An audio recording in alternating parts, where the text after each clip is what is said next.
வன்னியரசு அவர்கள் அமைச்சராக இருக்கிற சமூக நீதித்துறைக்கு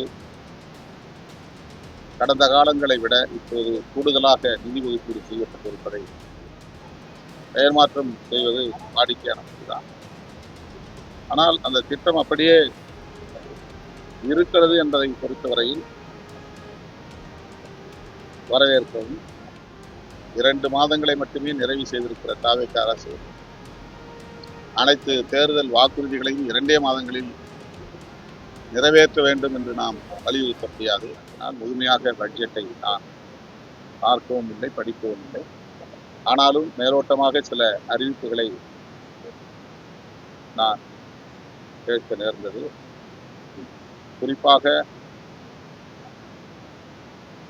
எங்கள் கட்சியை சார்ந்த வன்னியரசு அவர்கள் அமைச்சராக இருக்கிற சமூக நீதித்துறைக்கு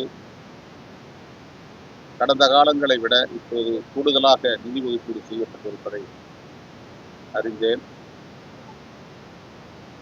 அயல்நாடுகளில் படிக்கிற மாணவர்களுக்கான கல்வி உதவித்தொகை உயர்த்தப்பட்டு பயன்பெறும் மாணவர்களின் எண்ணிக்கையும் பெருகி இருக்கிறது. அண்ணல் அம்பேத்கர் தொழில் முன்னோடி திட்டத்திற்கு கூடுதலாக நிதி ஒதுக்கீடு செய்யப்பட்டிருக்கிறது. பண்டிதர் அயோத்திதாசர் வீடு கட்டும் திட்டம், அதுவும் அப்படியே அதே பெயரில் நீடிக்கிறது.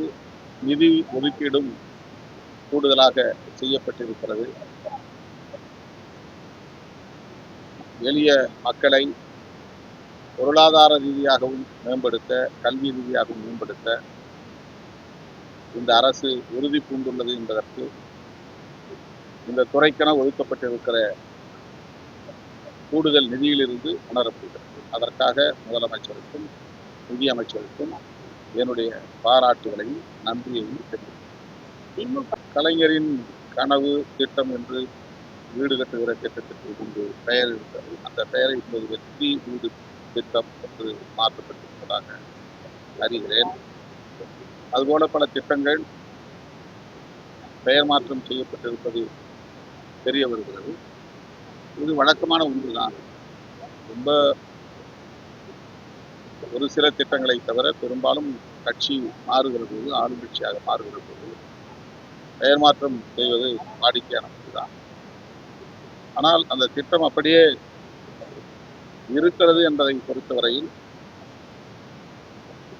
வரவேற்கவும் பாராட்டவும் கடமைப்பட்டிருக்கிறது. திட்டத்தை முற்றாக கைவிடாமல்,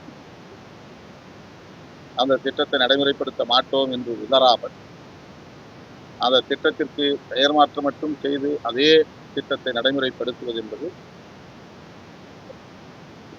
பாராட்டுவதற்குரியது. தேர்தல் வாக்குறுதிகளை விரைந்து நிறைவேற்ற முதலமைச்சரை நீங்க நேரில்